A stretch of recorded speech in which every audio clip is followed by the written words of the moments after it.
right now standing in front of the Dharmasthala police station here in the temple town here, where a case has been registered on July 4th after a sanitation worker walked with battery of advocates into a court in Mangaluru, where he made a voluntary statement that he had been working in Dharmasthala temple premises from 1995 on towards 2014, where he has made glaring allegations that what started as a regular employment of a cleaning work in the temple has turned into covering up of horrific crimes involving women, especially minor girls who were sexually assaulted, is what he goes on to say. So he says that he had been doing this since 1998, when the temple staff had instructed him not to inform the police and just bury these victims who had torn clothes. Sometimes clothes were not there, and there were no undergarments for these women, the bodies of the women that he had found, and he was asked or directed to bury them or burn them with diesel. So he has given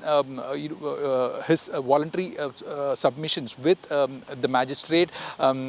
stating about 2 or 3 instances which he is not unable to take it out of his mind. So one of the instances was that he was called to a place called Kaleri by the temple staff, which is 500 meters from a petrol pump, where he was asked to find a body of a teenager girl who was there, and this sanitation worker had gone to the spot and had found this girl who was wearing a school uniform shirt, but she didn't have her skirt or undergarments. There were clear signs of sexual assault, and there were strangulation marks on her neck as well. So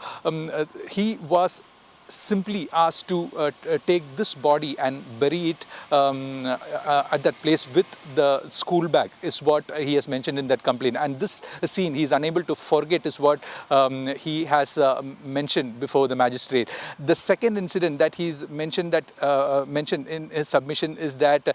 he was asked to go to a specific spot to find out a woman in her 20s whose face was burned with acid, and here again there was glaring signs of sexual assault, and he was asked to take the belongings, including the slippers of this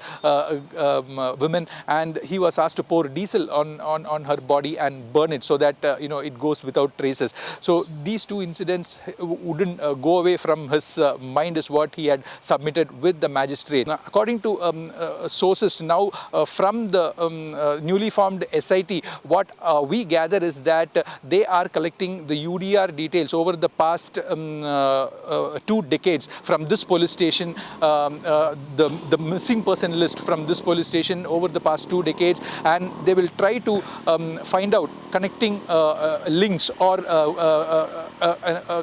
connection between what the sanitation worker has mentioned before the magistrate and the missing complaints or the unnatural death registers, unnatural death case registers that were registered at this police station.